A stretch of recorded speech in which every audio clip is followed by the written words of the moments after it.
Welcome to our second ever edition of Homeschool COVID Moms support chain. I don't know what we really are. I don't know. I'll have to come up with an actual name for this podcast.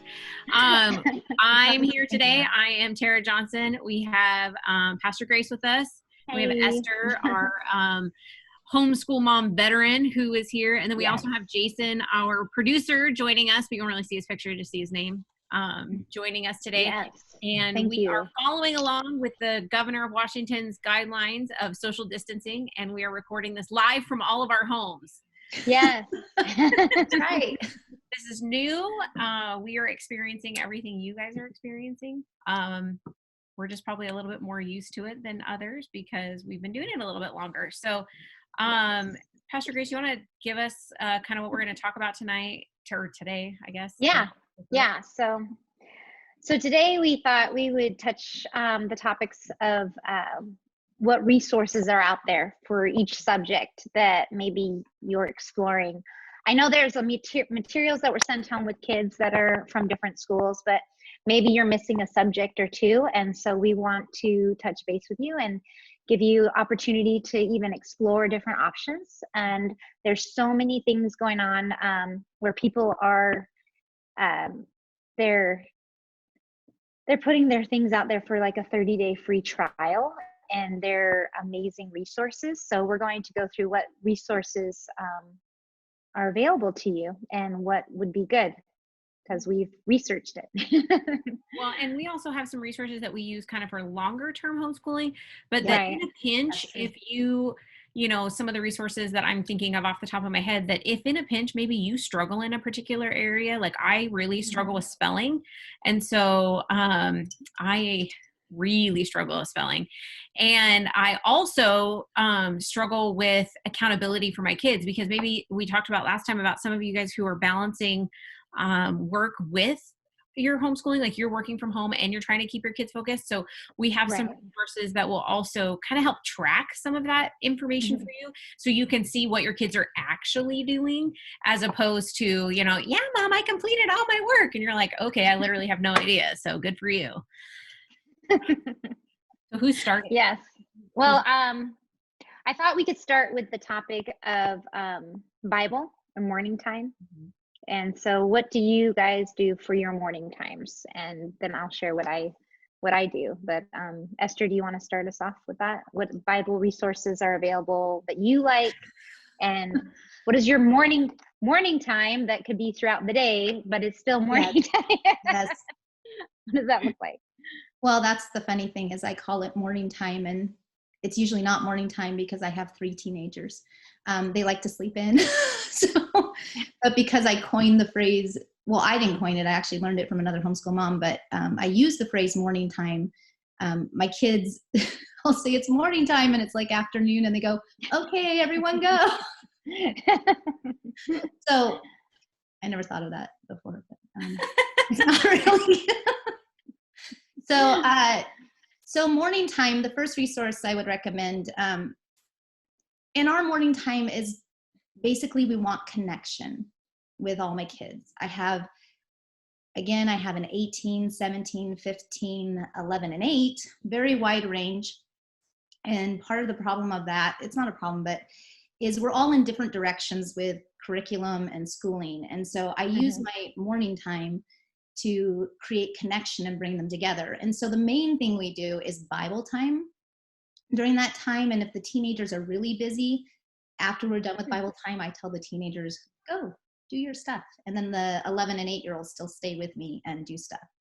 So the first resource that I would recommend is a handbook called Morning Time by Cindy Rollins. And right now, because of I don't know the timing of it, but it's just recently, if you go on cindyrollins.net, I believe is her website, she is giving out her morning time handbook for free.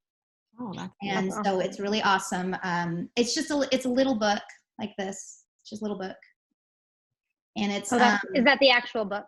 Yeah, this is the actual book. Okay. It looks backwards. I don't know if you're seeing it backwards. But No, Oh, okay. We'll see it normal. It just looks backwards in your camera. Okay. So it's a little book, but on the freebie, I don't know if it's a printed PDF file of it or if it's the actual book.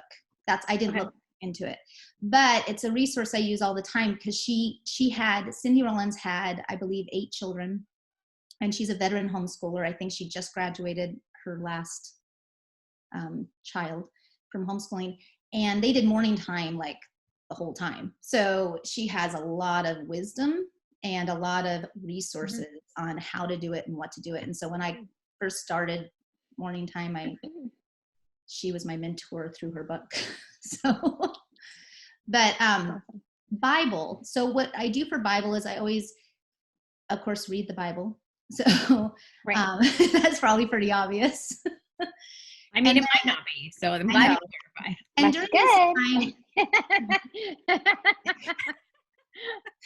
during this time, what? Nothing. Okay. During this time, I think kids are dealing with a lot of fear or disappointment because of COVID-19. I have a senior, and so there's been a lot of disappointment, not so much fear in his life, but disappointment.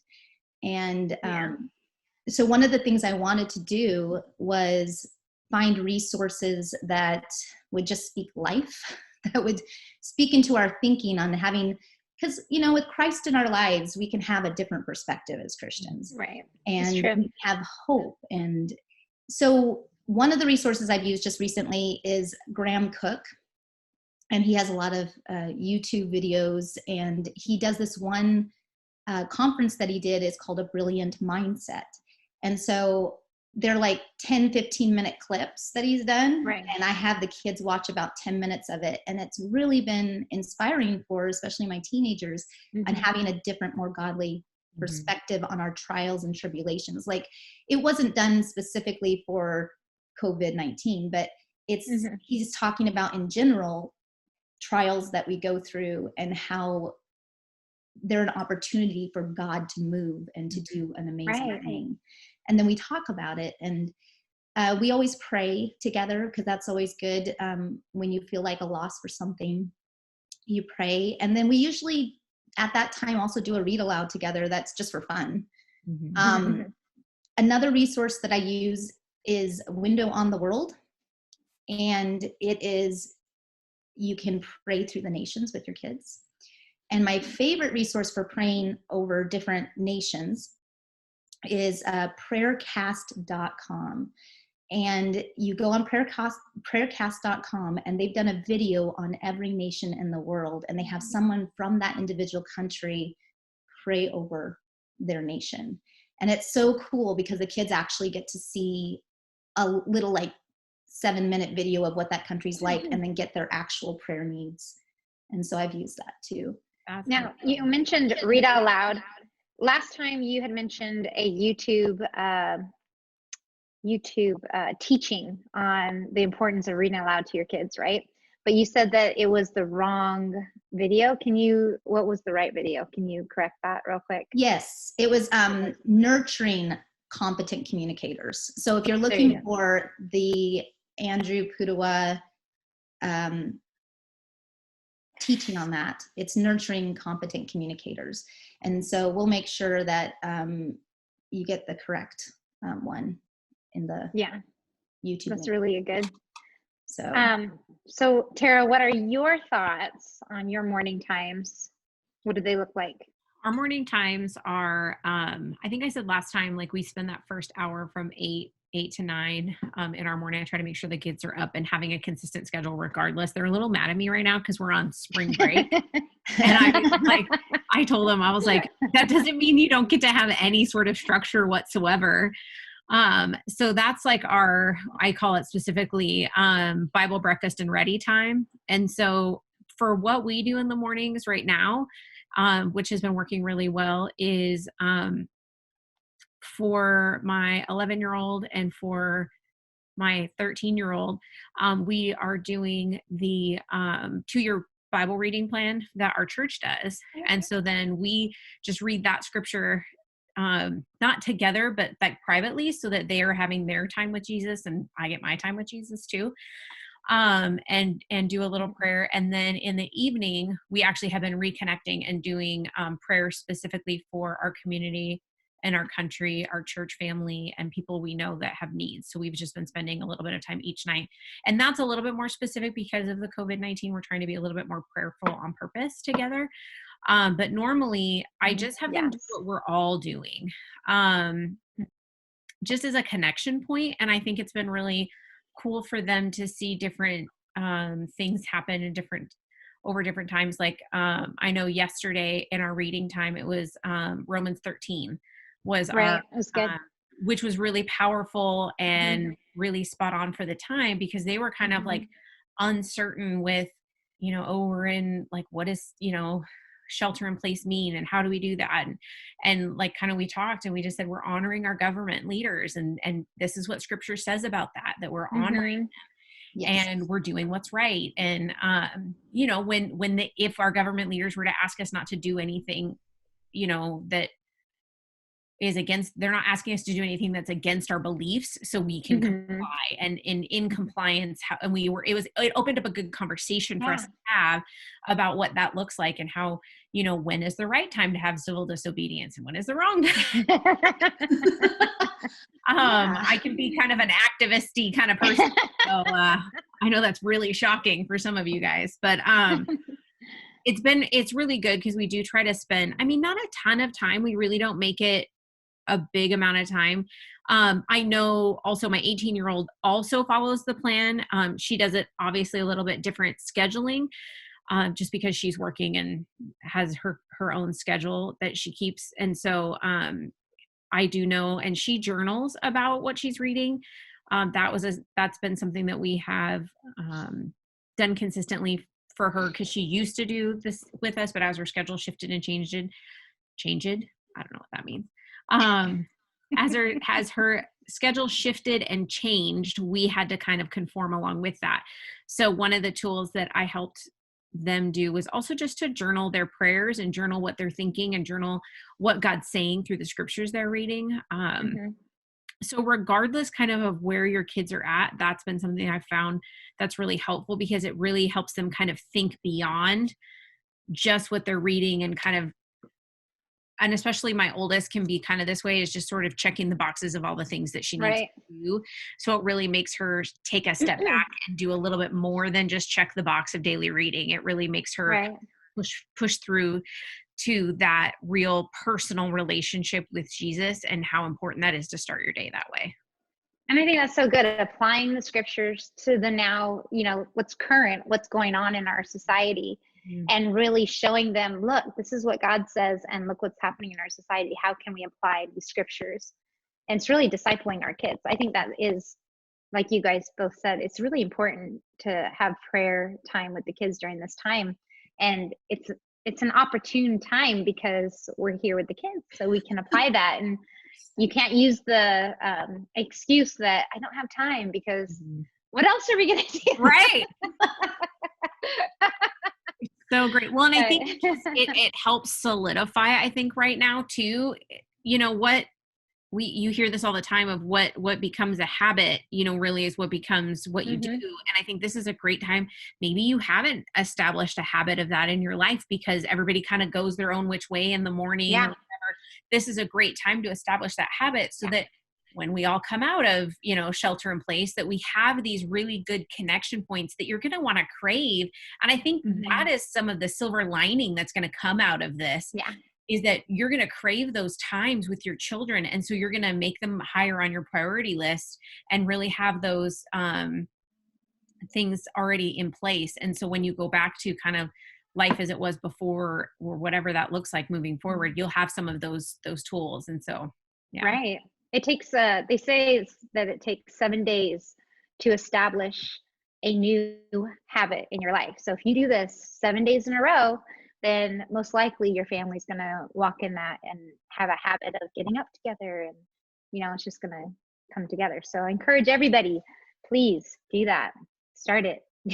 Well, and I will say one thing about when I started like we would lose the habit because teenagers would go into all different directions. Right.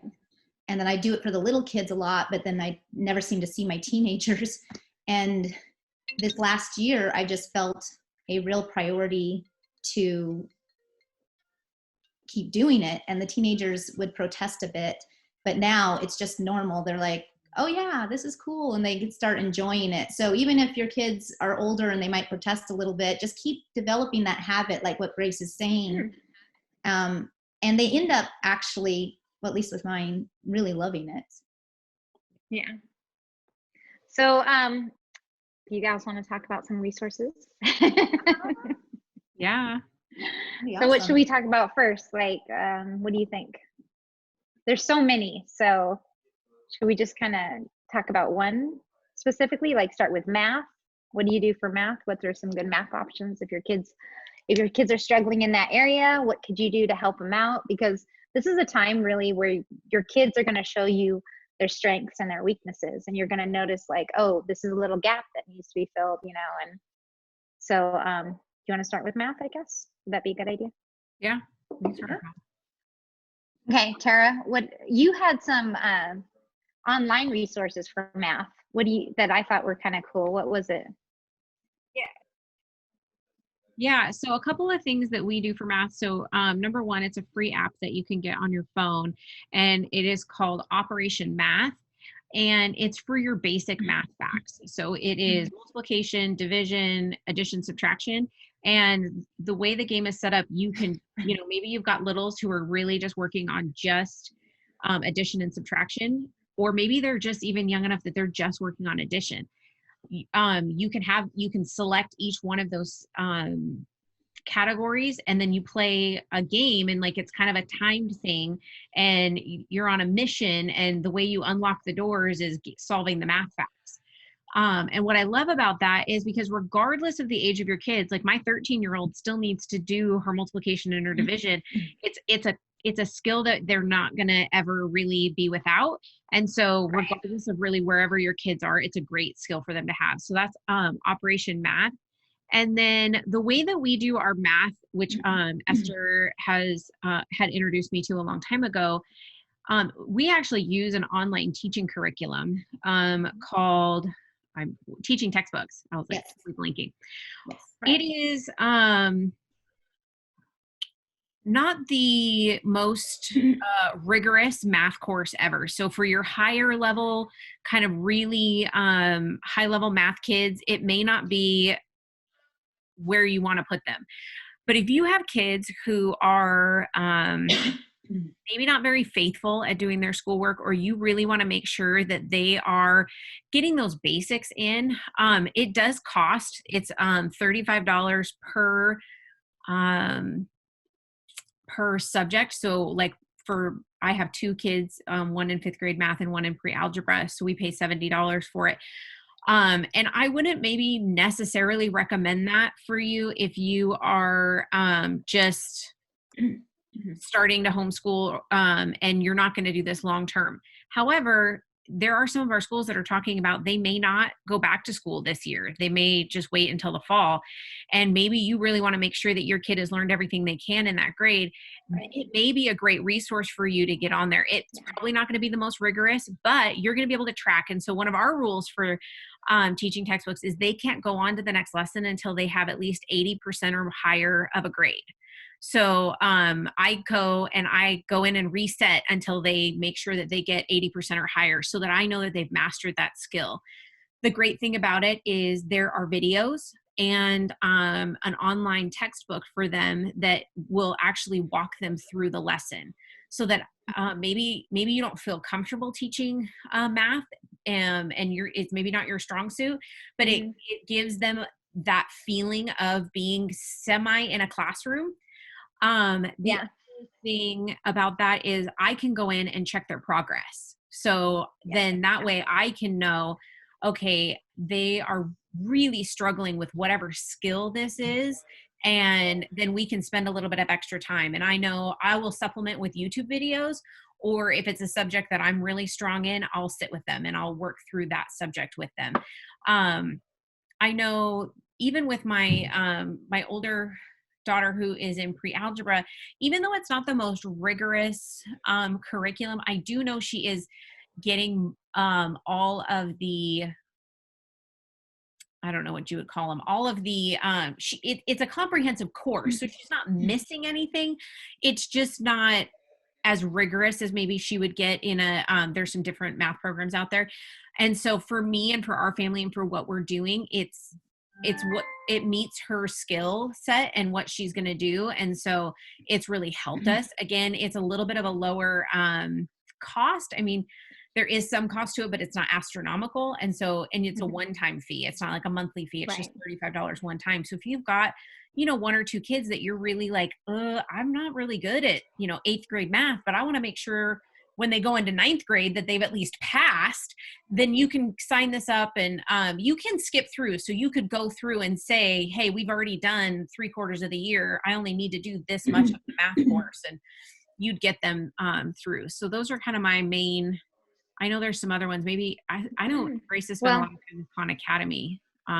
Yeah, well, my kids didn't like that very much, to be honest. Fair. But I mean, they have good videos though. They have good teaching videos. If there's a concept that I struggle with that I'm trying to teach, I'll go watch the video on Khan Academy and then help them with it. Another thing you as much, but I would find to do it. That's pretty much my life. I'm learning math as they learn math because right. I just don't let them know I'm learning with them. I have another app. If you've got some high schoolers and they're in higher level math, it's called, I'm going to see if I can get it. I don't know if you can see it.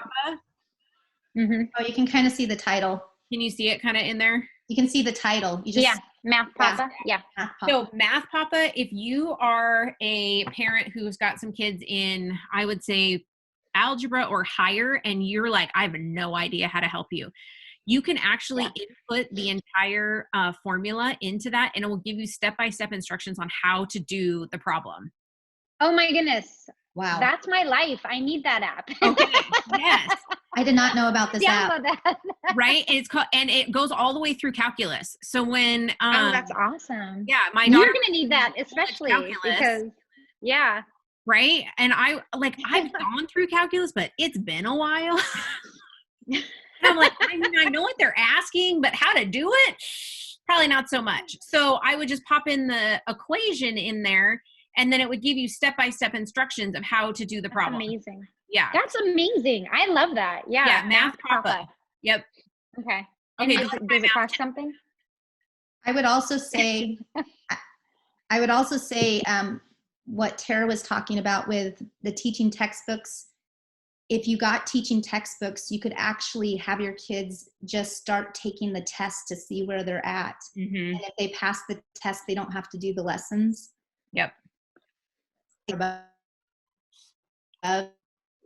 You just froze. Oh. Are you okay? Am I there? Now you're back. You're back. So you're there now. You're back. So can I talk about some high school ones?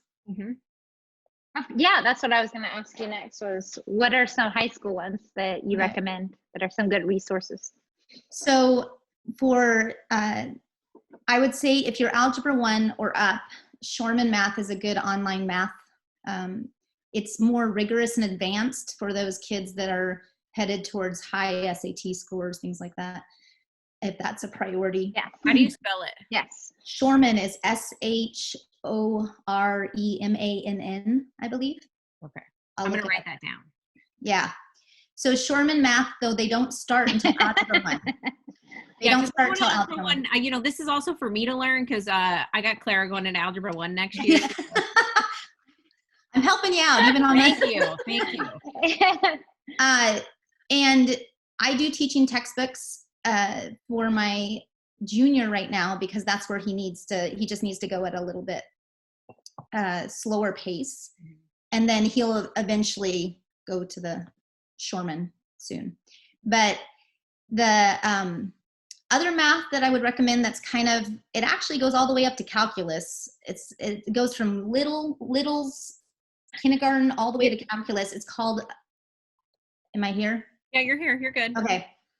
It's called Life of Fred. And it's kind of a unique math curriculum. Do you remember it, Grace? Yeah, it was. Yeah, my kids loved it because it's in story format. And yes, I mean, I know I got it from you because your kids ate it up. They loved it too. Yeah, and you can do it two ways. Like it's not really a supplement math. It can be a math all on its own, but what it doesn't have, because it's in story form, it has problems at the end of each chapter. The kids love it because they follow Fred and his adventures from kindergarten all the way through calculus. And it does get very progressively harder, but it doesn't have the repetitiveness. It, it doesn't have as many problems. So sometimes I've used it once or twice a week along with regular, just to have kids have fun with math. Because not a lot of kids think math is great. Some kids eat it up, I know, but I have a lot of kids that math is the last thing they want to do. So Life with Fred, or Life of Fred. I think it's Life of Fred. Oh, wait, is it Fred, not bread? No, Fred, as in F as in Frank, Fred. Oh my gosh, you thought I said Life of Bread? I have bread. Well, so we know what's on Tara's mind, her gluten-free, sugar-free bread she made. Hey, really good. Life of Bread. F as in Frank. Okay, I got it now. Okay. So it actually can stand on its own. It can be its whole curriculum. You wouldn't need another one. But it's really kind of a fun option that makes math different. And then the other one, the main one I use is BJU, which is equal to like Saxon Math. And BJU Math is, you can get it on christianbook.com. You can get sometimes on Amazon. It's a rigorous, repetitive. Math. What I liked, this is just my personal opinion, but the reason I liked BJU better than Saxon is because it had a better teacher manual that showed parents more step-by-step directions when you got to the higher math. That's what we did with Madison. I agree with that. Yeah. So I feel like Saxon, though, it has a good teaching program for like the grade school when the kids are in like the lower. Oh yeah, it wasn't levels. until the higher level. I actually did Saxon all the way up to 8th grade, and then all of a sudden I felt a little abandoned because I was stuck. And they do have like dive CDs that you can buy to help with Saxon. And if you can stick with Saxon, my recommendation in homeschooling in general, I mean, this is different that you're all unexpectedly homeschooling, but if you're a homeschooler, all the way through, try to not change up math. Try to stick with the program that you pick. Yeah. Unless it's it's true. Horrible, or it really isn't working. I mean, don't be afraid to change it, but especially when you get kids do better if they just stick with the same. Like Saxon, you'll do really well. They learn to do really well. Yeah, they learn to anticipate the teaching style and the questions and things like that if you stick with the same curriculum, and ultimately they will comprehend better long term on those main on the main core subjects like math. Sticking with one curriculum is really helpful. Right. And the one thing I do, which is kind of fun during my morning time, is there's different this is for more the little kids, but there's different picture books. If you look it up on like Amazon and stuff, that circumference and the math, there's one called the Math Curse, and there's just different fun math picture books that teach actually really complex math concepts, but the kids think it's fun if you read a picture book about math. That's a good introduction. Yeah, and just there's games that you can get. I have like this dice game that we sometimes play that's a mental math game, just to change it up, because I want my kids. Oh, one book that I have that was kind of cool was Mathematicians Are People Too. And it's a chapter book that, I know it sounds funny, but it's a chapter book that tells, because one of the biggest complaints of my kids is, we're never going to use math. When are we going to use math? And I just trying to connect math to real life. It's not just, maybe that would be. Remember when our teachers told us we were never going to have a calculator with us at all times? Liars. That's true. Liars. Way to call them out, Tara. Way to keep them, honest. You can, there's ways to, there's even YouTube videos. I don't know if you've seen those YouTube videos with, what is it called? I think it's called if you put in dragon and math together, it's this girl made this video. It has like millions of views, and she used math and did basically tessellations, and it ends up drawing this dragon, and the kids think it's the coolest thing. Oh. So, and it's showing really complex math, but she's just, I'll have to look it up. I'll look it up and then I'll tell Jason what the YouTube thing, and he'll put it in the link, because it's really fun to watch those videos, and they're like, this is math. Yes. It's math. I'm glad we're spending so much time on math, because I do feel like it's one of those intimidating factors. Like, I feel like everyone's like, go write a creative story, and they're not as intimidated by that, but math can be really intimidating for parents as they're, starting off this, sudden homeschool journey. They're like, I know like Kevin specifically doesn't even like to help the kids with math, because he just feels like, Phoebe, who's in 5th grade, is already doing more complex math than he can remember. So, I mean, it just really, it's intimidating for people. So I'm glad we're spending so much time on this. Yeah. And I think it's important. One way to break that, to get the kids not to be fearful of math, or even parents, is to throw in some fun. Absolutely. Things that are just related to math. And that morning time manual book has, talks about things like that. So that's awesome. I think you said something, Esther, that I think is really important, is that we want the kids to really enjoy learning. And you want to make it somewhat fun, and you want to have fun with your kids. It's a great time for you to connect with your kids as well, through finding different ways, creative ways to learn, right? Absolutely. But yes. So the 3, I remember Esther, when I was first starting out homeschooling, I would call her and go, oh my goodness, I just feel like we didn't get anything done today. And she would always tell me, you got to get the 3 R's, reading, writing, and arithmetic. And really, I mean, if you accomplish that, everything else is extra. And so we did arithmetic. The next thing I would like us to spend some time on is the reading. Actually the writing. What are some resources for writing? I know that I do Phonetic Zoo with the kids, and it's a spelling. It's based out of the international, what is it, Esther? It's the EWI series. It's IEW.com. And it stands for Institute of Excellence of Writing. Yeah. Right. And so it's called Phonetic Zoo, and it goes all the way through high school. But my kids, for me and my kids, it's been the best spelling program for them, because what you do is you introduce just a sheet of spelling words, and they're not allowed to look at it. You introduce a concept. Okay, this is what the concept is. Ooh, double O. So all these have something to do with, all these words are connected to that. And so then they have to write down the words. If they get any wrong, they have to do it again the next day. So they have to get 200% in order to pass. So by the time they get 200%, they know the spelling words. And it's really actually increased the spelling in all of my children. It's been really a beneficial thing. And I know, Esther, you've used it. Tara, have you ever used Phonetic Zoo? I haven't used Phonetic Zoo. I really struggle with spelling in general. And so what I started using was actually a different program called Spelling City. And I just found it this year, actually. To be frank, I just was really happy that Madison just figured out how to spell. Like, I'm just going to be really honest. You're like, praise the Lord. Yeah. Like, I remember. Transparency here, people. I know, right? It's real. So I remember she was going in to take the test to get into Running Start. And she was all freaked out, panicked. She's like, because she had to take an English test. And I honestly, up until we started homeschooling when she was in 8th grade, and we did speech and debate, which is heavy on the English side of things, but it wasn't like a standardized curriculum.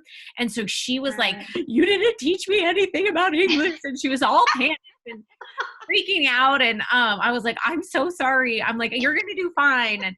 And so she went to go take the test, and she got into the highest level English that she could test into. She got a perfect score. So I was like, praise Jesus. That's all I needed to do. Amen. What I realized was, for my other children, they did not have the same aptitude as Madison. And I started homeschooling them a lot earlier. So Madison had, I mean, all the way through 8th grade in public school. And she's a high achiever. And so she really, really wanted A's. So studied a lot, did all that stuff. And so she's self-motivated. Very definitely. self-motivated. Yeah. I love my other children. They are not as self-motivated as that. Well, your oldest will take homework on vacation. 100%. And do it every day. Every day. That's so true. Yes, it's a problem. We're trying to get her to, loosen up in life. But I did find it's not very expensive, and they have I know they're doing a free trial right now, and it's called vocabularyspellingcity.com. And you can actually use it with the curriculum that if you got sent home spelling or vocabulary words from your school, you can actually input the list directly into their program. And then you get to pick 7 lessons that they get to do. So they can do all these different games or whatever. And then at the end of the week, it gives them a test and tests them on that. And then you can see what they did and how they did. You can do, it's got writing. So you can do like sentence writing if you've got littles that are still just in that kind of category, or they have paragraph writing. And then there's videos that go along with it. So like how to properly use a comma and all those different things that go along with it. And again, because I work full time, I need a lot of that kind of support because I can't always stop what I'm doing to teach a concept. So I might be able to say, oh, okay, hold on. And I'll text them a link, or I'll shoot them off, or go, hey, remember to go into your vocabulary city or your spelling city and make sure that you get that link. And so then it's that concept that then really helps them with that writing aspect of it, because that's kind of where we're at right now. We're not doing, they do book reports for me where they have to either a book or a video report where they have to write me X amount of paragraphs on what they learned, and then I'll go through and, like I said, spelling's not my big strong suit, but I'm pretty good with grammar, so I'll go through and correct it and have them rewrite it. And that's how we kind of get our daily writing in, is whatever they're reading or whatever they're watching, they have to submit to me something written about it. And what's great about that is that actually I can smash 2 topics together. So like last week in particular, Phoebe in science was learning about spaceships. And so there was a documentary on Disney Plus, and then we own the movie Hidden Figures. So for 2 days she had to watch Hidden Figures, and then 2 days she had to watch this other documentary. And then she had to write me like 5 paragraphs on each video that she had watched about what happened in the video. So that was her writing and her science all in one. And it didn't take me a lot of extra planning. So yeah, no, that's amazing. Yeah. And actually there's a lot of National Geographics available. If you have Disney Plus, there's a lot of cool like nature shows or free solo or videos that I sometimes go, okay, go watch something on birds and we'll talk about it. Right. But they're really well done. Yep. And that I think is a big thing too, is utilizing kind of meshing topics together, because like we're saying, some of these like Vocabulary City or why do I always forget the name of the one that you guys were just talking about? It's Phonetic Zoo. Yeah. Right? Yeah. Mm-hmm. Is it utilizing those in combination with, because those are like spelling and things like that. So, and I really think I actually think it's important because I'm such a horrid speller. Like I really don't want my children to have that same legacy. Or just be used to like autocorrect on their cell phones. Right. You want to actually have them be able to correct it themselves. Or every text I get them is from Siri because they just voice text everything. They just voice it. You just have to interpret what they're saying. Exactly. So I do think having that spelling but the writing part I think is a little bit more flexible, and just getting them, get the pen to paper or, right. I think no matter what they're writing about.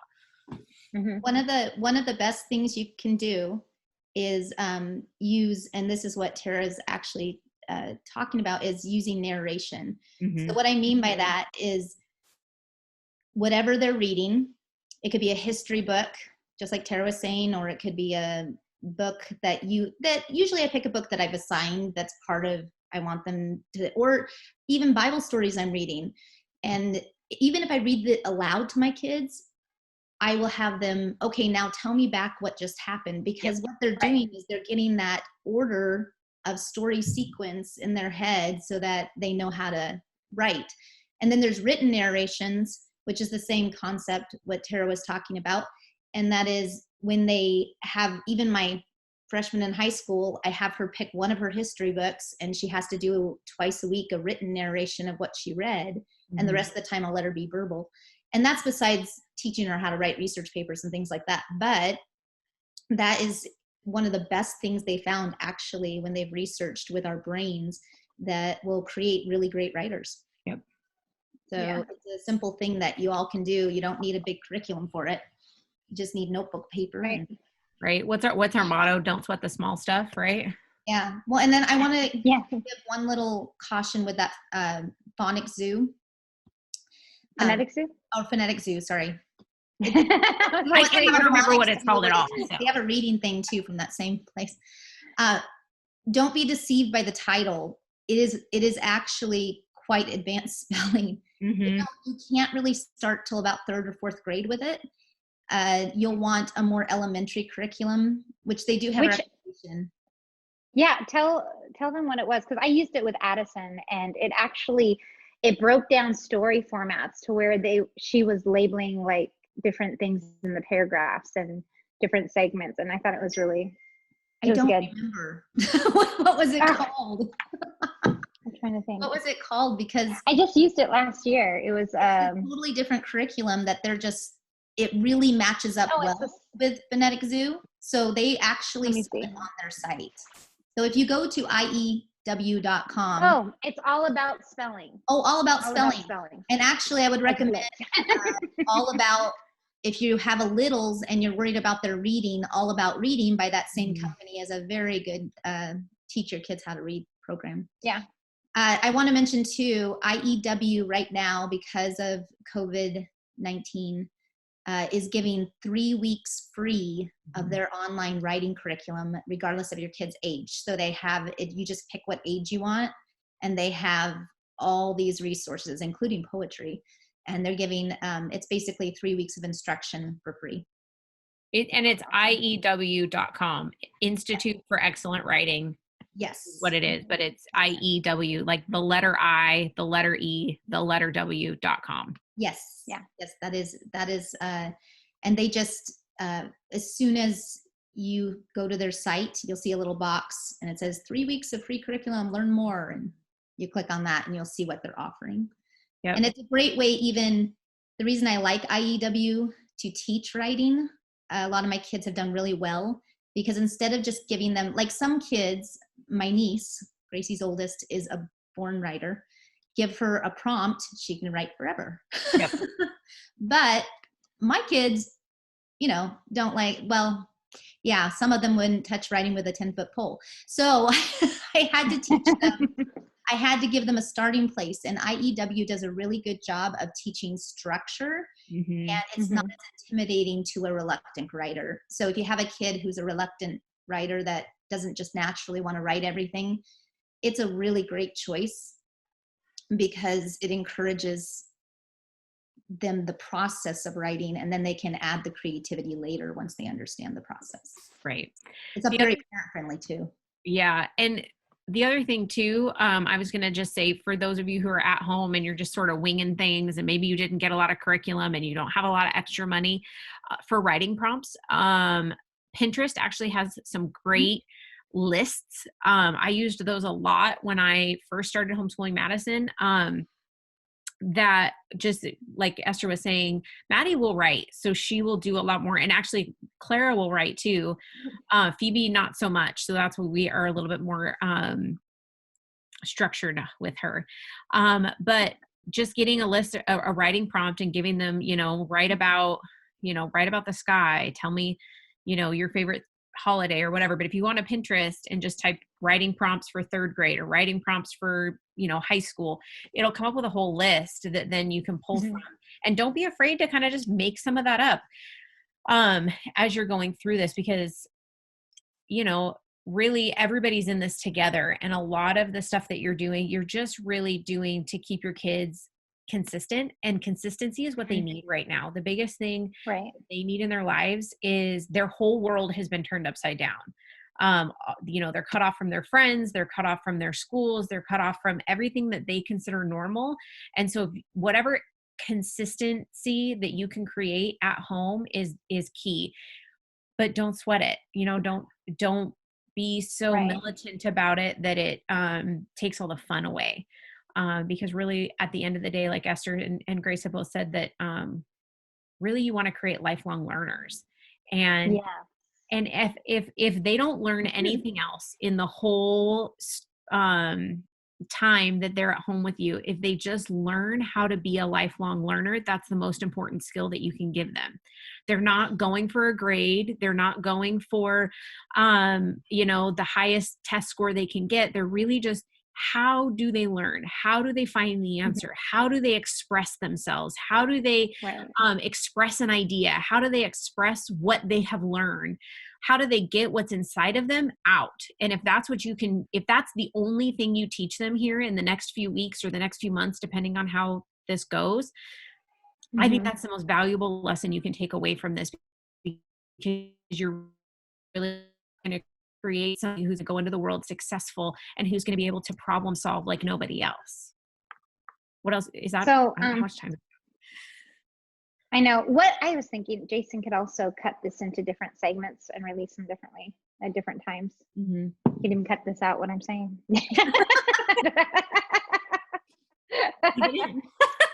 Just that out. Just for the raw partness of it. I heard that. So library, there's our producer. We appreciate him so much. We do.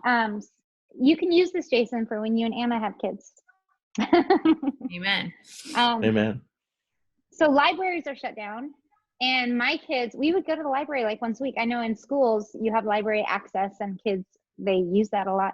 So there are some resources you can use online or in apps. There's Overdrive, which is good because you use your library card. You can borrow books, and it goes straight to Kindle, and it's great. Or you can also use right now for 30 days a free trial. It's called Scribd, SCRIBD,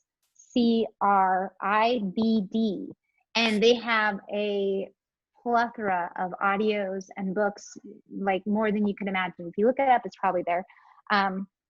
If you're looking for great resources as far as, or you want to find interesting books, I recommend you go to Book Nerd Mama 5 on Instagram. That's my sister Esther's Instagram. And I always get my book ideas from her. I'm always calling her up going, okay, what can this one read?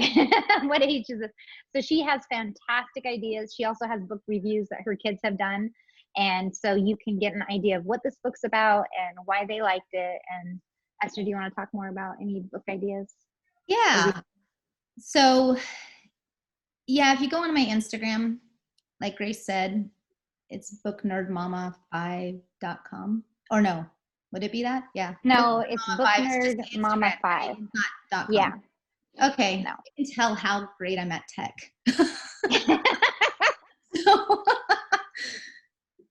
So,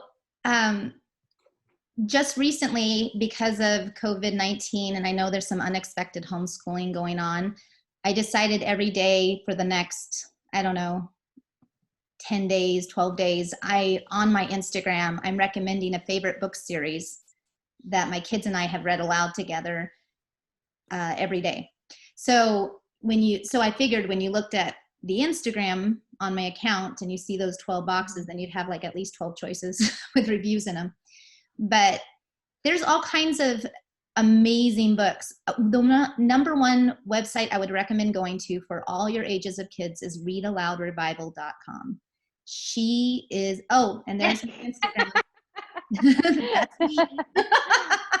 Yes. Readaloudrevival.com has a ton of resources you can actually, if you love it enough, become a member, which you get even more resources. But even if you're not a member, she has an amazing blog that her goal is that you read with your kids more. And she's been doing it for a few years now. She has an amazing podcast, and she has all the books that she recommends according to age too. You can also check out my blog at homeschooladventure.com. If you're the resources that we all talk about, they're on there. So if you're looking for where they're written or reviews or everything, you can check that out. But there is another, if you have preschoolers and littles, there's a blog called 1+1+1+1. And I don't think I'll remember that. Yeah, I think there's 4 ones. How many was it? And she does a phenomenal blog I looked at her blog for a lot for little kids. And then another site that's really helpful overall is teacherspayteachers.com. And for small fees, it's basically different curriculum that teachers all over have created, and they can sell them for small fees on there. So let's say you want to study plants and leaves. Well, there's a teacher most likely on that site that has created a little unit study, and you can print it off on your printer and bada bing, nice. You have it. Like we've done weather unit studies from there, and that's a really good way to hit the 3 R's. Is find a subject your kids are interested in, anything from elephants to the weather to machinery, and then have them write about it, have them read about it, and you're doing all your 3 R's around something they love. Yeah. And plus you're doing science and those unit studies, but but you're adding more. I'm familiar with that. Yeah. Right. I think that's what we should talk about next time, is we should talk about unit studies and hit history and science next time. Because I think that's the other thing that people are kind of intimidated by is like, how do I know my kids are getting enough? Actually, some art things, some creative art things that I've done and that Esther has studied. Yeah, we should do that. And I have a great art guy he's actually a Disney animator that he's doing I forget how many times a week he's doing it, but he's doing learn to draw the Disney characters live every day. And it's like an hour-long YouTube, and me and the kids have been doing it together. What is that on? Haley would love that. I know, Instagram. It's on Instagram. I think I sent it to her on Instagram, but next time we should talk about that. We should talk about unit studies, and we should talk about art, so that, now everybody's excited and they know what we're going to talk about next time. Yes, that's right. So tune in. All right. One last thing though, my kids, we went through this series, The Incorrigible Children of Ashton Place, and they loved it. It's like a Mary Poppins. It's so good. It's fun. It hits different like she goes into poetry and Shakespeare and talks to, because she's the governess of these 3 children that were raised by wolves, but it's just so delightful, and the kids really get into it, especially if you do voices. It's just really fun. But I encourage you guys to check it out. I will also say, if it intimidates you to read that aloud, they have a phenomenal Audible done. The author did Audible on that. It's a different, she's not the one that reads it, but whatever choice they made, they just did amazing. And what Grace was holding up, that wasn't the first book though, right? No, it's number 4. Okay. It's number 4. So that's number 4. I think this is yours. So don't buy another copy, Esther.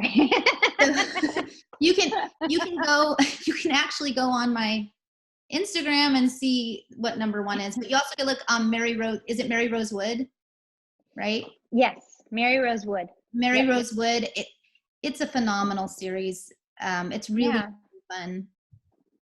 The other thing that is happening, a really good series that just throw out there, is the Green Ember series. It's like Lord of the Rings with rabbits. But it's really, really good. By S.D. Smith. And the reason I'm bringing it up is there is on April 2nd, he is doing a big for free interview with, if you go to PamBarnhill.com, she is a homeschool blogger, and she's interviewing him, and he's talking about the book, and it's kind of fun for kids to watch that. That's cool. Tara, do you have a book to recommend real quick as we close out, or? My favorite book to read in all of life. Oh, I love that one. Okay, this is definitely high school, though. This is high school book. This is high school. Do not do this to elementary children. No, but hey, like The Count of Monte Cristo as a high schooler, I mean, it's literally my favorite book in all of life to read it. So good. Yeah. So good. Such a good book. And the language, you know, when I first picked it up and I thought, oh, you know, it's so old, but the language isn't even a barrier. It's like probably the most phenomenally written book of all time. I just love it. And it has a phenomenal, okay, you can tell I love Audible books, but it has a phenomenal Audible. It does. No, it really does. It really has a phenomenal Audible. Which, great. It might be on Scribd, right? Right now, if they join probably, Scribd, yeah. Probably is. You can probably find it there. Yep. And we're not getting endorsed by Scribd, but maybe we should. Maybe we should. I mean, someday. Maybe someday. It's just a free way it's a free way to listen to Audible books for about 30 days while we sit in our houses. Exactly. Well, and they had, like, Diary of a Wimpy Kid. Justice was able to go on there and find the ones that he doesn't own, my son. And so, I mean, there's different things like that for kids too, and for adults. But all right. Well, we've given them a lot for today. Yes, we did. I don't even know we're how praying long. for you all. We've been about an hour probably. It's a lot of information. You can pick and choose. Yeah, Hopefully you're doing laundry or dishes while you're listening. Or maybe this is part 1 and part 2. Yeah. I don't know. We chit-chatted a lot. All. Jason probably could cut it down a little bit too. So. Yeah, he probably could. We'll just Producer. give it all to Jason. All right. Jason. All right. Thank you everybody for joining in today. Yep. God bless you.